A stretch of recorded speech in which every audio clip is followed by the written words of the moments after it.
Shalom dan selamat pagi saudara terkasih. Kita kembali berjumpa dalam Rehat Gereja Toraja Tangerang, edisi Rabu 10 November 2021. Mari kita siapkan firman Tuhan pada pagi hari ini, terambil dari 1 Samuel 1 ayat 1 sampai 28. Namun sebelum membaca firman Tuhan, kita siapkan hati kita bersama berdoa. Puji dan syukur kami hantarkan kehadirat-Mu ya Allah Tuhan kami, Allah yang senantiasa menjaga menyertai kami di sepanjang waktu.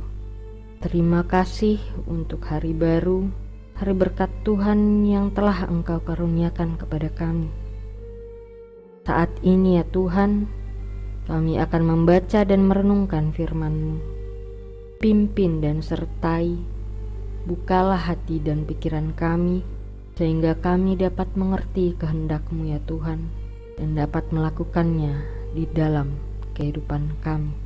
Bersabdalah ya Tuhan, kami siap mendengar. Di dalam nama Tuhan Yesus kami sudah berdoa. Amin. 1 Samuel 1 ayat 1 sampai 28. Lahirnya Samuel. Ada seorang laki-laki dari Ramataim Zofim, dari pegunungan Efraim, namanya Elkana bin Yeroham bin Elihu bin Tohu bin Zuf, seorang Efraim. Orang ini mempunyai 2 istri, yang seorang bernama Hana dan yang lain bernama Penina. Penina mempunyai anak tetapi Hana tidak. Orang itu dari tahun ke tahun pergi meninggalkan kotanya untuk sujud menyembah dan mempersembahkan korban kepada Tuhan semesta alam di Silo. Di sana yang menjadi imam Tuhan ialah kedua anak Eli, Hofni dan Pinehas. Pada hari Elkana mempersembahkan korban, diberikannya kepada Penina istrinya dan kepada semua anaknya yang laki-laki dan perempuan masing-masing sebagian. Meskipun ia mengasihi Hana, ia memberikan kepada Hana hanya 1 bagian, sebab Tuhan telah menutup kandungannya. Tetapi madunya selalu menyakiti hatinya supaya ia gusar, karena Tuhan telah menutup kandungannya. Demikianlah terjadi dari tahun ke tahun. Setiap kali Hana pergi ke rumah Tuhan, Penina menyakiti hati Hana, sehingga ia menangis dan tidak mau makan. Lalu Elkana suaminya berkata kepadanya, "Hana, mengapa engkau menangis dan mengapa engkau tidak mau makan? Mengapa hatimu sedih? Bukankah aku lebih berharga bagimu daripada 10 anak laki-laki?" Pada suatu kali setelah mereka habis makan dan minum di Silo, berdirilah Hana, sedang Imam Eli duduk di kursi dekat tiang pintu bait suci Tuhan. Dan dengan hati pedih ia berdoa kepada Tuhan sambil menangis terseduh-seduh. Kemudian bernazarlah ia, katanya, "Tuhan semesta alam, jika sungguh-sungguh engkau memperhatikan sengsara hamba-Mu ini, dan mengingat kepadaku dan tidak melupakan hamba-Mu ini, tetapi memberikan kepada hamba-Mu ini seorang anak laki-laki, maka aku akan memberikan dia kepada Tuhan untuk seumur hidupnya, dan pisau cukur tidak akan menyentuh kepalanya." Ketika perempuan itu terus-menerus berdoa di hadapan Tuhan, maka Eli mengamat-amati mulut perempuan itu, dan karena Hana berkata-kata dalam hatinya, dan hanya bibirnya saja bergerak-gerak, tetapi suaranya tidak kedengaran, maka Eli menyangka perempuan itu mabuk. Lalu kata Eli kepadanya, "Berapa lama lagi engkau berlaku sebagai orang mabuk? Lepaskanlah dirimu daripada mabukmu." Tetapi Hana menjawab, "Bukan, tuanku. Aku seorang perempuan yang sangat bersusah hati. Anggur ataupun minuman yang memabukkan tidak kuminum, melainkan aku mencurahkan isi hatiku di hadapan Tuhan. Janganlah anggap hamba-Mu ini seorang perempuan dursila, sebab karena besarnya cemas dan sakit hati aku berbicara demikian lama." Jawab Eli, "Pergilah dengan selamat, dan Allah Israel akan memberikan kepadamu apa yang engkau minta daripadanya." Sesudah itu berkatalah perempuan itu, "Biarlah hamba-Mu ini mendapat belas kasihan daripadamu." Lalu keluarlah perempuan itu, ia mau makan dan mukanya tidak muram lagi. Keesokan harinya bangunlah mereka itu pagi-pagi, lalu sujud menyembah di hadapan Tuhan. Kemudian pulanglah mereka ke rumahnya di Rama. Ketika Elkana bersetubuh dengan Hana istrinya, Tuhan ingat kepadanya. Maka setahun kemudian mengandunglah Hana dan melahirkan seorang anak laki-laki.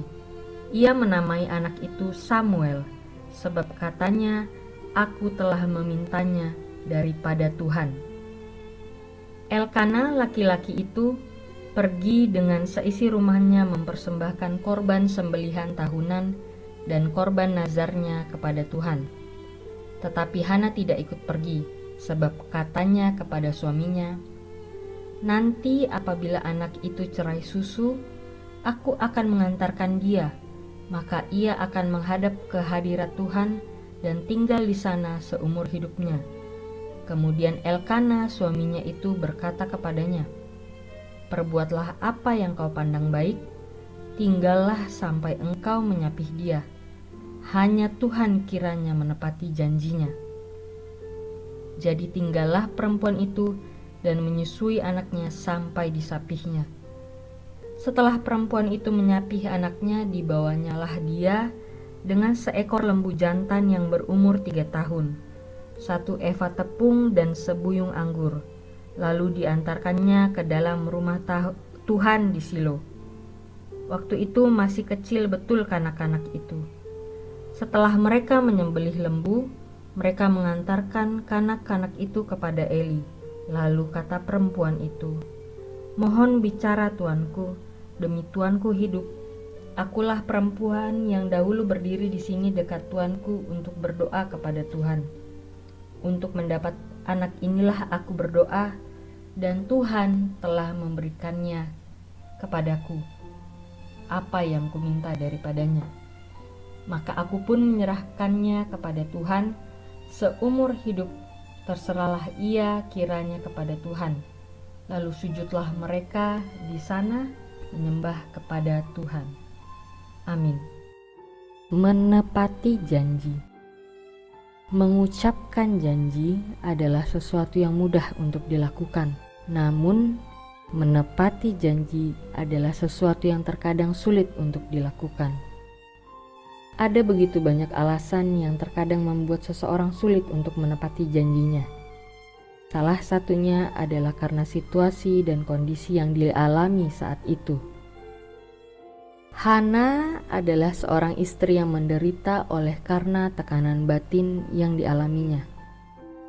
Ia selalu disakiti oleh madunya yang bernama Penina. Penina mempunyai anak, sedangkan Hana tidak. Inilah yang membuat Hana merasa terhina dan menderita. Dari tahun ke tahun, Hana pergi ke rumah Tuhan dan meminta kepada Tuhan seorang anak laki-laki. Tidak hanya itu, Hana pun berjanji akan menyerahkan anak itu seumur hidupnya kepada Tuhan. Dalam doanya yang sungguh di hadapan Tuhan, ia pun sampai dikira mabuk oleh Imam Eli. Walaupun hal itu sempat membuatnya tersinggung, namun Hana pulang kembali ke rumahnya dengan penuh pengharapan akan doanya. Dan setahun kemudian, Hana pun mengandung dan melahirkan anak laki-laki. Setelah beberapa waktu anak itu disapihnya, Hana pun membawanya untuk diserahkan kepada Tuhan sesuai dengan janjinya. Bagaimana dengan kita? Mampukah kita menepati janji seperti Hana? Sebenarnya Hana dapat membuat 1001 alasan untuk tidak menepati janjinya kepada Tuhan. Contoh dengan mengatakan, "Tuhan, anak saya cuma 1. Saya sudah tua. Siapa yang akan menjaga saya?" Tetapi Hana tidak menggunakan kondisinya sebagai alasan untuk tidak menepati janji. Terlebih Allah tetap setia pada janji-janjinya. Sekalipun banyak orang yang menganggapnya sebagai suatu kelalaian, tetapi ia selalu sabar senantiasa agar semua orang tidak binasa. Amin firman Tuhan. Untuk menutup renungan kita pagi hari ini, kita satu dalam doa. Kembali kami datang ke hadirat-Mu ya Tuhan, bersyukur atas segala firman-Mu yang boleh kami dengarkan pada pagi hari ini. Kami boleh diingatkan bahwa betapa mulia dan agung janji-Mu ya Tuhan, betapa indah rancangan-Mu di dalam kehidupan kami. Engkau senantiasa menjaga dan melindungi kami, memperlengkapi kami, menjauhkan kami dari segala macam pencobaan dan kebinasaan. Ajari kami ya Tuhan, untuk juga selalu berpegang pada ketetapan-Mu, untuk selalu berjalan di dalam kebenaran-Mu ya Tuhan. Kami menyerahkan seluruh hidup kami hari ini ke dalam tangan pengasihan-Mu. Ampunilah kami. Jangan mengingat kami karena pelanggaran kami ya Tuhan, tapi ingatlah kami karena kasih setia-Mu. Di dalam nama Tuhan Yesus Kristus kami berdoa. Amin.